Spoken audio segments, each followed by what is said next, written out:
Internet, hello and welcome to the brand new format for Coy Cube. We're going to kick it off twice a week now on Tuesdays and Fridays. That way you can get all of your news much faster. If something drops Monday, boom, Tuesday. If something drops Wednesday, boom, Friday. That way you're not waiting a full week because stuff is happening faster and faster now. This is a brand new format for the show. We've got new technology. We've got a microphone. We've got a new webcam. We have all sorts of goodness. Let me know in the chat what you think of the sound and sight because this is the first time trying it out. Again, we're going to do a slightly shorter show, probably 30 to 40 minutes instead of the hour, and we're going to twice a week. So there'll be more Coy Cubed content coming at you. I'm very, very excited to be back. It was my birthday last week. I had a good birthday. The day itself was fantastic. I got to see a bunch of my friends. My friends got COVID tested on Friday, self-quarantined, got the results on Monday, and then we hung out Tuesday, like 6 of us. So it was really cool. It was really rad of them. We ended up doing a private screening of Tenet, which was really, really rad. It sounds sorts of teeny. Okay, that's good to know. Also, the video sync is a bit off. Also good to know. So I'm learning this. I apologize. Let me see if I can move the mic, and if that's any better. Now the microphone is closer. Let me turn up the volume. Maybe that helps. First time. We'll see. Okay, so it's a little choppy. So this is webcam into computer instead of just phone into something. So maybe I can improve that as we go.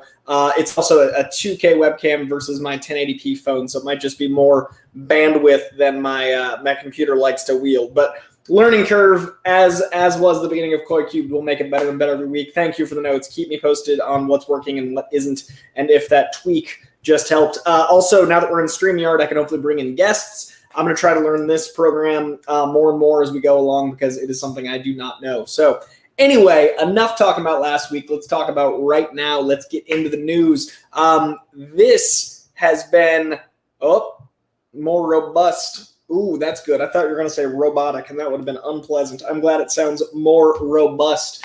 Thank you. That is helpful. Let's see. We are learning, all of us together, and I'm excited to be able to do this with perhaps guests. Video is clear, but a little sync off with the sound. Interesting. I'll see if I can get the onboard microphone on the actual webcam to do my audio instead of the microphone. Maybe that'll help. But let's see. Yeah, the Schmodown with the DVDs behind me was off my phone. So technically my phone is a more efficient because it's all on board, but I'm trying to get it so I can use other technology. We'll see. We're learning. We're gonna figure all this out. Okay, hell yeah, let's get into it. The first bit of news I want to talk about today is the fact that we now have a WandaVision trailer, and I think that WandaVision is going to be the thing that reshapes the MCU almost as much as Iron Man shaped the MCU.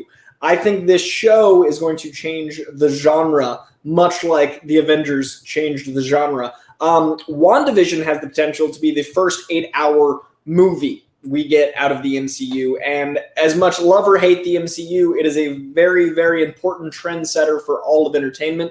I think we're seeing a zeitgeist shift coming with the invention of streaming, with the addiction to streaming. Things were naturally bound to change. Things are less theatrical, especially with this quarantine. People are rushing things to streaming.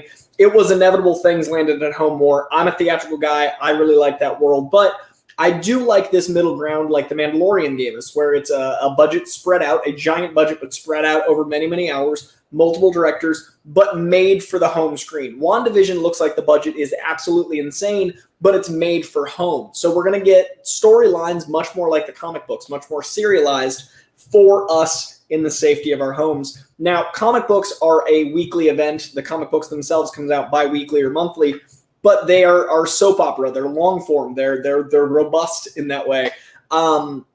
I think what we're going to start to see, and it's been commented on by Kevin Feige, it's been theorized by many people, including myself back at the Clatter Heroes days, is I think we're going to start to see the MCU shows be the bread and butter, the sheer amount of characters introduced, the long-form storytelling, and then the movies are going to become your annuals and your giant event comic books. So WandaVision is going to lead up to Doctor Strange and the Madness of the Multiverse, which is pretty much assumed, especially with the storytelling, especially with this trailer. But we're going to get to introduce I think leading up to Young Avengers, all of these characters in a myriad of ways. Now, we got in this trailer our first shot of Monica Rambeau as an adult. Monica Rambeau was a child in Captain Marvel because that was set in the 90s. She's now a full-grown adult in this. I think she's going to play a big part. I think Scarlet Witch is going to play a big part in Doctor Strange because of the events of this. So I've been saying for a very long time that this, to me, I think is going to be Tom King's Vision meets House of M. And now with this, we got a shot of wine that was Maison de something with an M that translated to basically House of Contempt. House of M, y'all. There's an M, there's a house, there's the wine. That's happening. Her children are an important part of House of M. The twins make an appearance in this trailer. The tone is very much Tom King's Vision. So if I had any recommendation for you guys at all, it would be to read Tom King's Vision and the House of M miniseries leading up to this, and you'll kind of get a better grasp of what's going on. A lot of people I noticed with this trailer, if they knew the comics at all, were very excited for this trailer. A lot of people that don't know the books as well didn't really get as much out of this trailer as others. I know Christian Harloff was saying, like, I don't know if this is for me. It's a really dense, really weird time. I think Catherine Hahn is going to be Agatha Hargrave from the comic books. Agatha Harkness from the comic books, who's a witch, who's actually from the Salem witch trials era, who's a very important character to Scarlet Witch and the whole Doctor Strange, Brother Voodoo, occult corner of the Marvel Universe. I do think there's going to be a lot of House of M parallels. I don't know if my M of House fan theory from 5 years ago is possible anymore. On Screen Junkies movie fights back when that show was going, which I missed dearly, I had a theory that they could do M of House, which was saying mutants instead of saying no more mutants. So Scarlet Witch, when she was called a miracle child in Age of Ultron, I was like, what if they start to build towards basically doing her saying mutants and then that causing the X gene and that changing the entire strata of what the MCU was. I thought that might be a thing that could happen. But I don't know if that's going to be the case now, because it definitely looks like reality bleeds into this universe like color does. Now it looks like Vision only exists in her mind, which we theorize, but her reality shattering leads to the madness of the multiverse, we think. But I think it's going to be like 8 hours of very insane Eternal Sunshine of the Spotless Mind, some Charlie Kaufman flavor, some absolute insanity. And I think the antagonist, Catherine Hahn, is going to kind of poke at that. The scene of "Am I dead because you are" is a really good indicator of what's to come. You'll also notice the Mind Stone is back on Vision's head, and the Mind Stone's also reflected in a few other shots. The door to the house has the Mind Stone in it. The Mind Stone is on him as a little token, not actually the Mind Stone. It's crooked in the Halloween outfit. If you pause in the Halloween outfit, the Mind Stone's not on his head. It's like a little a totem of a Mind Stone. So I think the Mind Stone's going to be very important. I think that's how he might realize he's not actually alive. I think she imagines Vision and the children. I think she has a psychotic break. I think this show is going to be very insane. If you're a fan of Legion, if you're a fan of psychological warfare in television, I think this is going to be the show for you. So I'm really excited. Also, much like in House of M, she invents a utopia. If you look at this thing frame by frame, when Vision holds the newspaper, the front page is baby's first words. There's no strife in this world. There's no struggles. There's a lot of details to notice, including the House of M, the newspaper, Monica Rambeau. There's a lot going on in this trailer. So I'm really, really, really excited. We have a lot to look forward to, and I do think this is going to change things, much like Iron Man did, and much like much like Avengers did when they first realized you could unite a team. I think this is going to show what television can become with streaming, and I'm really, really excited. I think this is going to be something like Stranger Things in its zeitgeist shift. So I'm stoked. Let me see if I can play around with this. In between news stories, I'm going to see if we can put things in the show, because I've never had that ability yet. Joe O'Keefe. Hello, Coy Pond. I'm afraid I cannot stay up for tonight's episode. My greetings to you all, and I hope you had a great birthday week, Coy. Hell yeah. Oh, I can do the thing. I've seen my friends that stream many, many times play with this, and I've never been able to do it. That makes me real happy. So, Joe O'Keefe, thank you very, very much for that. I very much appreciate you. And I think you're in Ireland, so I'm jealous of where you are. I'd like to be there. And thank you for the birthday wishes and for the super chat. That is very much appreciated. We got Jimmy Mac 958 saying, happy birthday from down under for last week, Coy. I hope it was a good one with good people, good food and beer. Keen to hear your WandaVision comments because I'm a little lost, but no less keen to watch. Jimmy Mack. We kicked off the show with WandaVision thoughts. We talk about Australia a lot on the show because I'm a big fan of Ireland and Australia. And you guys have some of the best food and beer that isn't Foster's, because that is not actually Australian for beer, as we've also discussed, in the world. So very much appreciated. I hope that helped clear up some things. It's a very dense show. It's a very dense comic book. They're very intense characters. It's some of the most surrealistic bits of content in comic books. They're really strange. So I'm very hopeful they're able to translate that to mainstream audiences, but I think that's what it's going to be. And also, like, they can someone right here, Seattle KO, kind of wonder if WandaVision spoofed Full House and had cameos from the Olsen twins. I doubt they'll go that far, but I do think it's a really fun commentary on, they clearly reference 60s and 70s and 80s sitcoms, and even having that 70s show actress in the show. There's a lot of meta awareness in this kind of commentary, and I think that's going to be really interesting as we go forward with this kind of world in this post superheroes as accepted world. So I'm really excited. We will see how that goes. The Name of the Wine Bottle, I did see. Very excited about it. Let's see. Give me Tom King. House of M, Powers of Wanda. Looks like a new take, which is a pretty cool direction. Just picked up Tom King's Vision last week. Looking forward to giving it a read. Hell yeah. I like this take. Give it a serialized feel. I agree. I think Photon ties in Seattle KO with the big power dynamic struggle at the end. I think she's going to be something we build to. I think her power set is going to come in when you need to take out Scarlet Witch. You're going to need some heavy hitters to take out magic. So I think Doctor Strange in the movie and Photon in the show are going to be really important to the power struggle. And we'll see how that goes as we go along. Let's see. Yeah, that actress does not age, and it's very impressive. Let's see. You know what else I can do? I can tell people that are assholes in the chat to fuck off here, because I think I just saw an asshole in the chat. Hey, Coy, shut the fuck up. Hey, Apollo 3, shut the fuck up. Chat, let them know they're a cunt. Let's see, what else do we have the power to do with StreamYard? This is fun. I like new buttons. So we'll be playing with this as we go along. Yes, Foster's is not what real Australians drink. Also, for any future trolls, I will not highlight you in the future. I was just seeing if I could do that because it was relieving for me, and I could, so fuck you. All right, let's get on to the next news story, shall we? Also, this week, we had insane casting news that I am very, very excited about. Tatiana Maslany is officially She-Hulk, y'all. Now, this is perfect casting. I did talk about this some last week because I did a show on my birthday and I just kind of like didn't have my thoughts together because it had just happened. But Tatiana Maslany, I know her from Stronger, which is a really important movie to me. I have not watched her show where she plays multiple characters, but I really, really, really loved her in Stronger, and I've seen some of her work in various clips of what she can do with roles. And I think the most important thing about She-Hulk is she needs to be able to act very, very, very groundedly in surreal circumstances. She turns into a Hulk. She interacts with Bruce Banner. Part of Mark Ruffalo's charm is he can normalize insane scientific jargon and surreal circumstances, and I think she can definitely do that.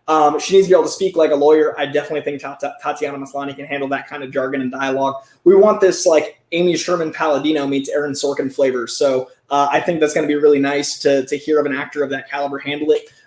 We also are in a really good position of it's an actress that a lot of people don't have associations with. She's not, an Angelina Jolie as far as household names, so there's not going to be a lot of connotation for her in other roles. So I think having a, not unknown, but an actress that isn't a household name as She-Hulk is really good, because then Jennifer Walters gets to shine, not Tatiana Maslany's resume as She-Hulk. So I'm really excited for all of that. Orphan Black is, I hear, a really incredible show. I will need to check it out at some point, but I haven't yet. Someone in the chat just asked, are they going to do CGI or working out? I think she's going to be in shape, but it doesn't make any sense not to do CGI. The Hulk is Mark Ruffalo, and I don't think Tatiana Maslany is going to suddenly be 7 feet tall. So I think it's very much going to be a transformation a la the movie, not a la the Lou Ferrigno take. I don't know why they'd suddenly change it from a very tried and true format to suddenly it being her. I think there will be some practical during the transformation, just like there is with Mark Ruffalo, but I don't think they're going to suddenly have her have to gain 100 pounds of muscle and a foot of height or more. So I do think that she's going to be very perfect. Jennifer Walters is 5'1". She becomes 7 feet tall. The dichotomy is part of the charm. So I think it's going to be a very good casting choice. I think we're going to be in for a very in-depth character study of Jennifer Walters. What's really great about her is her origin onward. She is a fascinatingly funny and real, and she's an underdog. Like, she goes through shit. She broke the fourth wall before Deadpool did. She is as much an eye line into the MCU as anyone. So I don't think they'll be doing the fourth wall breaking necessarily. They might nod to it. They might have some tongue-in-cheek awareness to it, but I don't think Tatiana is going to talk to us while the show's on, because that would kind of disrupt the entire MCU as a separate entity. But because that's what makes Deadpool fun with the X-Men, is he can acknowledge both the continuities of X-Men. If you do that with the MCU, you've suddenly opened up a can of worms I don't think is going to work. And I think that's part of the problem with bringing Deadpool in. It opens up too many plot holes. I think they will eventually do it, but I don't think with She-Hulk, and I don't know if Deadpool will be part of the MCU as much as he's a commentary on it whenever that happens. But She-Hulk, Tatiana Maslany, is a perfect casting choice. Great question. Harry Waterhouse wants to know if what reading recommendations I would have for She-Hulk if you haven't read. I'd say John Byrne's run on She-Hulk was one of the most iconic. It starts in issue 1 where she breaks the fourth wall. I'd start there. I'd go back to the John Byrne stuff, and I'd really focus on that. And then maybe the 2010 She-Hulk run. It was in the 2010s. I don't know if it was like 2012 or 13, but in the 2010s, there was another She-Hulk run that was really solid. And I do think it's going to be like a lawyer show. I do think it's going to be very much like kind of the answer to Daredevil. I don't think we're getting Daredevil that soon. I think there's going to be a need to diversify the kinds of shows we got. They're referring to WandaVision as a rom-com. I think this is going to be the procedural. I think Loki's going to be the Game of Thrones adventure time travel one. I think you're going to be able to have an entire slate of content through this choice. And I think, again, with the casting of Tatiana Maslany, we're going to see a lot of really cool opportunities to diversify the content and what we're getting going forward. So I think that's really, really rad. Over to the chat, Streamlabs and StreamYards. I'm going to jump in here for Garth Harkness McMurray, who's ready to adopt the Agatha Harkness name already. I really hope that Catherine Hahn is Agatha Harkness. I'm a huge fan of the character since the Fantastic Four comics in the 70s. I love that her name is very close to mine. Evan Peters is in the series. I think he may be Mephisto, not Quicksilver. Mr. Harkness, I completely agree that she will be that element from the Fantastic Four character, and I do think we might get some seeds planted for Fantastic Four between this and Kang being cast. But I do not know about Mephisto, because I don't know if they'll open up that level of like demonic imagery, but they might. And I love your Evan Peters as a Mephisto idea. I do think it's going to be interesting for people that think of him as Quicksilver, because obviously they've kind of retconned the Fox universe. He's not going to play Quicksilver. When they had a Quicksilver that was the brother of that Scarlet Witch already, like they've already had that introduction. So that's a really cool take, man. Like, Aaron Taylor Johnson is her brother, and Quicksilver died, so obviously Evan Peters can't play that. So that's a really fun casting idea. I like that idea very much. I like where your head's at. Let's hope for that. Michael McCarsell, what's up, man? Seeing how great Vision looked in the WandaVision trailer gives me the utmost confidence She-Hulk will be done incredibly well in her show. I totally agree, dude. Hulk is an incredibly dense and complicated CGI character, but so is Vision. The amount of prosthetics and CGI layering in that character, like a lot of the skin is a combination of both practical and CGI, so I think it's a really great indicator. I totally agree that this is going to be a beautiful medley, and I do think She-Hulk's going to look fantastic, because if you can make Vision work, you can make She-Hulk work, so I totally agree. And I don't think it's going to be just Tatiana Maslany wearing green paint. And there's a lot of commentary on that on the internet. I just don't think that's realistic, and I don't think it's up to the par of what Marvel's putting out. They're putting a lot of money into these TV shows. They're doing a lot with making it just the scope that needs to be done for the MCU to feel like it's one thing. You're going to want these TV shows that last 6 or 8 hours to feel just as big as the movies that last 2. So your budget has to work accordingly. And I don't think we were ready for that until now. Like, the Red camera cost a sixth of what it did even 3 years ago. So we're at a point where technology is catching up so we can make these crazy things almost affordable or affordable for TV. So we're in good hands. I'm excited. The Emmys were on Sunday. A lot of big wins. You guys can read what people won and what people didn't. I think it's redundant to read the whole list, but I will say Watchmen winning Best Limited Series, Yahya Abdul-Mateen winning for his incredible portrayal of Dr. Manhattan. There was a ton of love for Regina King. There was a ton of love for Damon Lindelof. There was a Watchmen-centric Emmys night. Trent Reznor and Atticus Ross. There was so much Watchmen love, and it's so cool that a show based on a comic book, based on the graphic novel, like one of the graphic novels, getting that much love in the mainstream is so incredible. So I think it's really cool to appreciate the fact that award shows, one of the benefits of award shows is getting new eyeballs on properties. People talking about the Watchmen show via the Emmys means people might go pick up Watchmen the comic, which means people might turn into comic book fans because of the Emmys. So all of that makes me so very happy. Plus the show itself was prophetic, important, brought awareness to a lot of really important causes that people didn't know about. It was insane that show came out at the end of 2019 and reflected 2020 in so many ways. Very important television, deserved all of the Emmy love. Overall, it was a really rad Emmys. I had a lot of fun. I think they did a really good job with all the social distancing. It had a host. This lack of host for the Oscars bullshit drives me crazy, so I'm really enjoying the fact that the show itself got to appreciate the host. But both Dr. Manhattan's won as well. At 7:09 p.m., Dr. Manhattan won an Emmy. And then at roughly 8 p.m., Dr. Manhattan won an Emmy because time is a flat circle. And Billy Crudup and Yahya Abdul-Mateen II both got Emmys. Dr. Manhattan ×2 getting them Emmys. Made me real happy. Also, my boy Sterling K. Brown getting a lot of love in that show on Sunday as well. Made me very, very happy. So, actually, you know what? Sahil has the most important question about She-Hulk. Will we get Dotom? If that's how they break the fourth wall, even as a joke, if they acknowledge like a sound like a book falling, like Dotom, and then she like looks at camera, I'll be happy. So yes, Sahil, will it be produced by Dick Wolf? Headcanon. Yes, it will. All right, moving on to Miles Morales. This Spider-Man game is coming to not just PS5, but also PS4. I said this a year ago that I hope. When did that trailer drop? 6 months ago? A year ago, 5 years ago, time's a flat circle. Both Dr. Manhattans won. I don't know when the first Miles Morales announcement was. I actually can't remember if it was a year ago or 6 months ago. Anyway, I said then I think we might get it on PS4 because PS5 will have just dropped. I get you want a launch game, but you've also got to remember Sony being at Spider-Man is a huge asset to them. They're not going to want to price people out of being able to play Spider-Man. They're not going to want to price people out of being able to enjoy Miles Morales. PS4 has been around for 10 years. PS5 drops in November, so I think it's a really smart move to have it available on PS4, but on PS5 to have the game bundle and the remaster of the original Spider-Man game as one Ultimate Edition is inspired. Cake eating it too. Everybody wins. PS4 fans win. PS5 fans win. I'll eventually upgrade to PS5. Now I don't have to rush. I'll probably get it in like 2022 Black Friday. I'm so excited. This game looks great. I wrote down Tinkerer.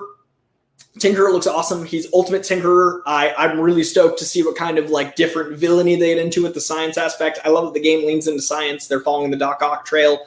It's its own isolated game. Spider-Man, Miles Morales' Spider-Man gets his own game. Roxxon still ties everything in together, which is really exciting. I love that they're already showing off the different power set of his like Venom Blast. There's a lot of really cool stuff in this trailer, and the gameplay looks gorgeous. Obviously, it's PS5 gameplay. PS4 might not look as good. I think it technically shouldn't because that's the point of upgrading a system, but I'm really excited to play it on PS4. I'll be getting it the moment I can. So PS4, November 12th. PS5, November 12th, Miles Morales Spider-Man. Very, very excited. I'm personally probably going to...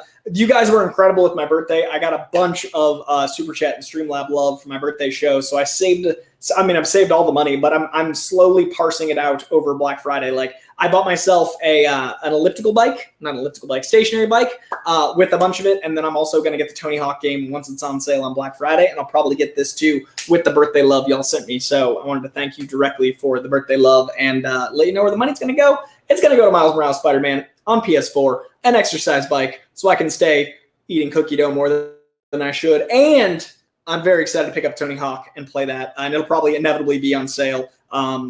Like it drops on November, like the Spider-Man game drops November 12th. So I doubt it's a Black Friday sale, but Tony Hawk will have been out and sold a bunch by then. So I'd count on Black Friday PS4 goodness for Tony Hawk Pro Skater 1 and 2. And I am hype. All right, over to Marvel's Avengers. Speaking of PS4 games, Marvel's Avengers, which I'm a huge proponent of, which I've talked about on a bunch of my shows, which I love more than apparently most people. It gets a lot of shit on the internet. I think reviewers wanted to hate it, and I think people like being angry. I don't play games, so I could just be blindly ignorant to how good that game is because there's other games like it, but I wouldn't know because I haven't played them. That game is incredible, changing my opinion of what games are. If you want to watch my review, I'll link it somewhere. But check my YouTube. I did a whole episode talking about the Avengers game and my review of it. They just patched 1,000 plus glitches in a 10-point-something gig update. A 10 gig update is like, my brain can't quite rationalize that because I think of games as being smaller than 10 gigs because I'm a PS2 guy. A 10 gig update on this game. We're going to be able to play this for years. It's going to evolve. It's going to grow. We're getting Kate Bishop soon. Sony fans are getting Spider-Man soon. They heard people. They're fixing it. They're working on it. They're making it better. I want more love shown to this game than hate, and I think this giant patch might get us there. It's been out for a couple weeks, and they've already done this giant patch. So a lot of love for Marvel's Avengers, a lot of love for Square Enix, a lot of love for everything Sony's doing to listen to fans. 1,000 plus glitch patch is inspiring. I'm very hopeful. So if you haven't picked up Marvel's Avengers yet, they just got a giant fix. So if you were reluctant to try it out because you heard it was glitchy, it's much better now. I didn't experience a lot of glitches personally, but I saw that a lot of people did. I heard that a lot of people did. Maybe it's glitching and I haven't noticed because I don't play games a lot, but it's seamless for me. I've had one issue and I got like stuck in a room that I accidentally didn't know how to get out of. And that could have just been my own stupidity, or it could have been a glitch that I wasn't supposed to be able to go in there. Doesn't matter. Marvel's Avengers is a dope game. So I'm really enjoying it. A 10 gig patch just went out. It's real good. All right, let's see. Next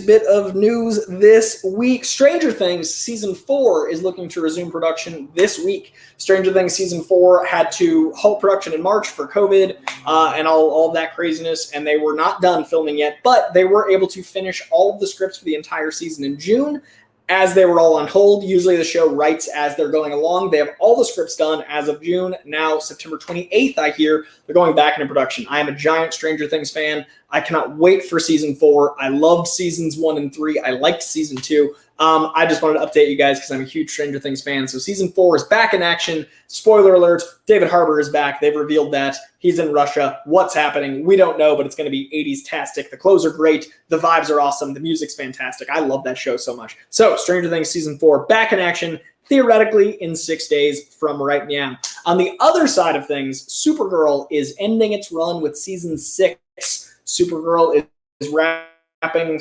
series. Supergirl is over after the season. I imagine it's the cast, a lot of them have gone on to do other things. I know Makad Brooks is trying to, like, that guy's social media is incredible. I got a lot of love for Makad. I had him on my show late 2019. I had Makad on and we got along really well because he sees the world in a really beautiful way, and I think he wants to be doing more of that. And then, of course, Melissa Benoist and her husband having a baby. I think a lot of the people on the show just want to like go out and do other things. So I don't think it's ending out of any Berlanti or CW issue. I think the cast, they probably just had a 4-year contract, maybe a 2-year extension or a 6-year contract. Because I think you get a certain amount of, I think year 6, there's a different licensing rights and stuff for the actors. So I think they might have had a 6-year contract. Doesn't matter. Show's over Season 6. I'll be really curious where they go with the other shows in the Arrowverse. I'm really curious what happens with the Black Canary show that was like softly greenlit. I'm really curious what happens with the entire Berlanti movement going forward without Supergirl and Arrow. But Flash is my favorite of those shows, so I'm very excited for Flash. I'm really excited for the next season of Flash. We will see, but Supergirl is unfortunately reaching its conclusion for Season 6. We will be getting some new shows, like Netflix is getting a Sandman show, which I'm so excited about. Not related, but a DC show. Superman and Lois is coming, I think, next year. I think they're filming it right now. There's a lot of stuff moving and grooving, so I'm hopeful. And if you follow me on, this is a total tangent for just television, if you guys follow me on Twitter, there is a ton of great West Wing behind the scenes because they're doing a West Wing reunion for HBO. and they're filming this week, and I'm losing my mind. Everyone with their like PPE masks, but just seeing all of my West Wing folk 20 years later on set for that reunion makes me so happy. So HBO Max currently filming right now the West Wing reunion. Very, very excited. All right, we are going to do some comic book stuff. I'm going to check on the chat real quick first. Let's see. We got Garth Harkness McMurray, my She-Hulk co-star wish. Oh, I forget this. Jess, this is a new thing, so I don't know if I can bring this up. Okay, I can't. I'm learning. I'm sorry for today's little haphazardness. My She-Hulk co-star wish: Detective John Munch. Richard Belzer was in Homicide: Life in the Street, Law and Order, SVU, The Wire, The X-Files, and more. So I'd love for him to make a cameo in She-Hulk. Also, Harkness is my real middle name. Dude, that's dope. Okay, first of all, Mr. McMurray, I'm excited to check out your comic store when it's safe to travel. Second of all, now that I know that Harkness is your real middle name, I assume you are a witch, which makes you even cooler. Third of all three of your names are rad. Garth Harkness McMurray is a dope name. Fourth of all, I think that's a fantastic idea. I would love a giant shared universe between the X-Files, The Wire, and Law and Order. I've always loved that weird, like, tongue-in-cheek awareness of shared universe through this actor. I didn't know his name, but I've seen that meme enough. That is a fantastic idea. Give me that, like, one Dick Wolf joke and then this actor being cast anywhere ever. Yes, please, Mr. McMurray. I like this joke. I like this idea. If I had any power, if I was show running She-Hulk, that's in. So for whatever internet entities watch me, grant this man's wish. Okay, let me check on the chat reel here, and I'm gonna jump into Okay, everyone's doing good. People are saying my love for Avengers is largely because I don't play games. I accept that. I'm very happy being ignorant to any progress games have made because that game makes me so happy on the daily whenever I get to play it. Let's see. Okay, we got all of that. Oh, my mom did some badass shit in the chat, apparently. My mom approves of me not tolerating assholes. Yes, my mom raised me very well. She is the absolute shit. Also, my mom surprised me with snacks for my friends on my birthday, and I don't order from Amazon a lot, so 2-hour like groceries are not in my brain because I've never done that. So the fact that I woke up, my mom's like, hey, you're going to have snacks for your friends coming over. It was already a surprise that I was going to be able to get as many friends that I hadn't seen in months and months and months because they did cool COVID testing. But then my mom to get snacks for us, like, my mom is the best. I could not possibly appreciate my mother more. Like, beyond her being the reason I exist, she's done awesome stuff the 32 years following me existing. So I love my mom so much. She's the absolute best. My dad too is incredible. He's just not here. So it's preaching to deaf ears that my dad is awesome. But my mom really put in an incredible effort to make sure my quarantine birthday was as rad as it was. So a lot of love to my mom because it sucks to have a birthday in quarantine. We're all going to because this is not ending anytime soon. But she made it as cool as it could have been, and that is so appreciative. So much love to my mom in the chat and in life. She's the best. Okay, let's do some comic book conversations. Last week, my favorite comic books. This is the last time we'll be doing last week in this show. From now on, it's going to be Tuesdays. We're going to talk about comics coming out tomorrow. And then Fridays, I'll tell you my favorite 9. So that'll be the new format since we're going twice a week. This is the last week we'll be doing both because last week I didn't get to tell you what books I enjoyed because I did Tuesday. So this is the last week of this format, and I'll be back this Friday for another show because we're doing twice a week now. So this week, we've got my favorites from last week being Batman 99, Batman's Grave number 10, Catwoman 25, Detective Comics 1027. That is 4 bitchin' Bat books in 1 week, making my top 9. Huge fan of those books. This week might be a top 10. I liked a lot of books. Giant Size X-Men Storm kicks off a very important Storm arc. That's going to be insane. Really recommend that book. Immortal Hulk number 0. Fantastic flashback stuff to Bruce Banner's dad. Also, Immortal Hulk number 37 was a beast of an issue. Coffee hiccup. Iron Man number 1 is my favorite Iron Man comic in probably 10 years. Iron Man number 1 is a fantastic jumping on point. It is my book of the week. It was a fantastic book by itself, but it also reminded me how great Iron Man could be. Could not advocate for this book more. Iron Man number 1, pick it up. 7 Secrets number 2 is my number 2 book of the week. I'm loving this new indie book from Boom Studios and Tom Taylor. It is so good. The art's great. It's funny. It's mysterious. You love all the characters right away. Highly recommend it. Stillwater number 1, Chip Zdarsky. You know I'm always going to recommend a Chip Zdarsky book. The guy's a genius. It's about a town where no one ages. You'll see. It's a horror book. It's interesting. Stillwater #1. Thor #7. Thor always makes my list. Donny Cates and Nick Klein are annihilating Thor. This book is incredible. I read it out loud because I love hearing the language. It's powerful. It's intense. It's my favorite Thor maybe ever. And then X-Men Marvel Snapshots. I love the Marvels run. I love these little like solo tales, and I love Cyclops. So Cyclops getting some love made me real, real happy. Those are the books I enjoyed the most last week. All right, let me give you some recommendations for tomorrow's comic books and then talk streaming and then wrap out of here. My recommendations for tomorrow at the comic book store: DC books are available today. I get comics on Wednesdays, so I consider everything a Wednesday thing. Action Comics #1025, Batman Superman #12, Daredevil #22, more Chip Zdarsky goodness, Dead Body Road Bad Blood #4. If you like 80s Roadhouse-esque movies and violence, this is a fun take on that. I'm not big on uber violence, but this is a fun 80s flavor to that. Doctor Doom #7. I love Doctor Doom as a character. This is a great testament to why he's interesting. Fantastic Four, Antithesis #2. Just a fun little side Fantastic Four story. Immortal She-Hulk #1, tying beautifully into Tatiana Maslany's casting. Surprise, surprise. And spinning out of Empire is Immortal She-Hulk. I'm fascinated by where they take this character. She's been hulked up for a while in a really interesting way. I like Jennifer Walters having dichotomy. I'm hoping they tweak that a little bit. We'll see what happens, but that's a new #1. Juggernaut #1, a new miniseries about old Jugs. Maestro, I've said that wrong my whole life. Maestro #2, How Did Hulk Become Maestro? A cool future story. Shazam #15. Spider-Man #4, the J.J. Abrams story continues on, much delayed. #4 in the J.J. Abrams stuff. Spider-Man Noir #4, Spider-Woman #4. Jessica Drew is one of my favorite characters that doesn't get enough love. She's getting a movie from Olivia Wilde. I recommend you check out some of her comics. She has a current ongoing with #4. Suicide Squad #9. I've read this, and it is incredible. Tom Taylor, dude, this book is so good. I fell in love with his Deadshot in issue 8, and this book continues a really powerful story. Check out this Suicide Squad run. It ends at issue 12. Check out #9. Pick up this now miniseries. Undiscovered Country #8, Venom #28, and X of Swords Creation. X of Swords kicks off this week, their giant fall event over at Marvel with the X-Men of X of Swords. So lots of good books coming out tomorrow. I am very, very excited about all of those. I got some streaming recommendations to you guys, and then we're going to wrap it up. I'm currently watching The West Wing. Kingdom, finally. I'm going to do a full Kingdom Season 1 review when we get there. Part of why I bought a stationary bike is so I can work out and watch Kingdom, because I get way too hyphy watching that show.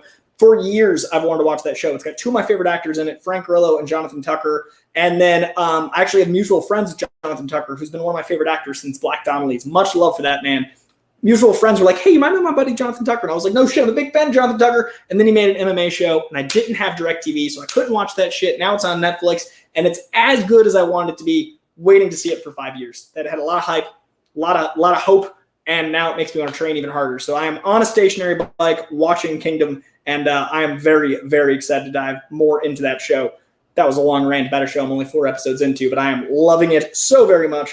Also, recommend I'm watching Community for the first time. I'm playing Marvel's Avengers. Streaming recommendations. On the 23rd, tomorrow, Enola Holmes, an original Netflix movie, drops with the girl that plays Eleven, playing the sister of Sherlock Holmes. Very curious about that. Waiting is a fantastic Ryan Reynolds joint with Justin Long. Highly recommend it. It drops on Netflix on the 23rd as well. Real Steel, Hugh Jackman in a Sock'em Bock'em Robots movie that is way better than it has any right to be, drops on the 24th. The Good Place, Season 4. That's the show I'm starting after I finish Community. I've never watched it, but I'll be able to watch all of it as of the 26th with Season 4 dropping. Over on Hulu, they're getting Teen Titans Go versus Teen Titans on the 24th. Judy is coming to Amazon and Hulu on the 25th. I heard very good things. I never caught it, so I'm going to be checking out Judy on Amazon and Hulu. And then HBO Max is getting Just Mercy on the 26th. HBO Max has one of the most impressive scope of libraries out of any streaming service. It's the closest thing to going to Blockbuster I've discovered in a while, because it's not as insane as Netflix, but it feels like going to a Blockbuster. There's a lot of movies, a lot of them you might not have seen, a lot of love for HBO Max's back catalog. All right, let me jump into this chat here. All right, and then we're going to wrap it up, because this show is almost an hour too, and I'm trying to do twice a week, and there's just so much to share and be excited about. Happy birthday to Love Music 82. Their birthday was on the 17th. Happy birthday. Very excited for you. 3 cheers to Mama Jandro. Hell yeah. 1, 2, 3. My mom's the best. You are more than welcome. My mom is the sweetest. Chip is a fun guy. I'm a big fan of Chip, the human and the writer. As someone who hasn't read the Hoxpox runs, what current X-Men book would you recommend that won't completely confuse me? They're all fairly Hoxpox versed because they're all dealing with Krakoa. I would recommend that Marvel's Snapshot Singular One-Off. I'd recommend X-Force. It's probably the loosest to the continuity, but it still ties into all that. It's going to be tricky right now because that was such a major event. But try out like Marvel Snapshot. Try out X-Force, see if you like it. I'd start there. Marauders maybe. Marauders is Kitty Pryde doing her own thing, so it ties in a little less. But you still need to know about the immortality and the stuff like that. You'll see. But they're very good. Let's see. Matt the Beard Man. Can't wait for the next comic books and craft beer. Hopefully featuring Dragon's Milk. Cheers, Coy. Okay, guys, we're going to pause real quick because Matt the Beard Man sent me a rad birthday medley that was both for comic books and craft beer, but I'm totally counting it as my birthday. He sent me a ton of beer goodness from this incredible beer I've not even tried yet, as well as sending me where I'm going to get that beer. He found the store I'm picking it up at. Just great stuff. He sent me a Streamlab with the beer money and then where to get the beer and then sent me beer swag. That's a gift. I got Dragon's Milk glasses. I got a Dragon's Milk mask for running because I'm going to burn the calories that I consume from the beer and advertise the beer. I like that beautiful Ouroboros of beer. I got beer soap. There's a whole medley of beer stuff in here. It makes me real excited. So Matt the Beard Man doing the beer work. He's like Duff Man for this company, but probably even cooler. All right, let's see. Looks like I'm spending about $33 in comics tomorrow. Wesley, I respect you. I understand you. Let's see. More love for Dragon Milk from Ian. Ian also has put me on the Dragon Milk chain. It is coming, and I'm going to be enjoying the hell out of it in Ian and Beardman's honor very soon. I'm going to talk to Jenny and Scheme when the next comic books and craft beer is. Hopefully she can join me. If not, you're going to hear me drunk and ranting about whatever comic book. Because I'm going to do it no matter what soon. Hopefully she's available because then we're going to do Saga. But if she's not available, it might just be my favorite comics from September. We will see. That said, this is going to do it for this episode of Coy Cubed. I wanted it to be 30 to 40 minutes. We hit 41. I'm going to try to keep these under 45 so I can do 2 of them without YouTube hating me. Trying to get these views up. For some reason, they dipped in the last couple of weeks a fair amount, like almost by half. So I'm going to try to fix whatever the fuck I did wrong or who I offended half of you. But get them likes in, get them comments in. Let me know what you think of the new format. Let me know what you think of the sound versus video, what I can tweak, what I can change. And most importantly, let me know if you're excited about twice a week, Tuesdays and Fridays. That way the news is not a week old by the time I get to it. Also, check out the new Coycast dropping tomorrow. So Tuesday, video, Wednesday, audio, Friday, video, Friday night, sometimes drinking. Also, next week, we're doing a Logan watch-along, thanks to the great Michael McCarsell, a Michael McCarsell-sponsored watch-along of Logan coming at you next week, as well as Ash Singh, who just joined the Patreon tier of sponsoring watch-alongs. So Ash, Michael McCarsell, we're doing Logan next week. I'm very excited about it. I will let you guys know as the timing levels out. Also, Michael McCarsell just got a rad new thing going in Louisiana, and I'm pretty jealous. So, yeah, that'll do it for this week's episode. I hope you guys had a very good week. I had a nice week off other than my car exploding and a lot of other shitty things happening. I'm trying to stay positive, and you guys help me stay positive, so I very much appreciate you. I will see you all on Friday. We're going to figure out a time closer to it. I'm going to try to stick to a consistent time. Like, subscribe, comment. If you're already here, you're probably subscribed, I assume. Anyway, I'm Coy-Jandreau. You guys are rad. I will see you on Friday. Stay sane. Stay safe. Stay sweaty.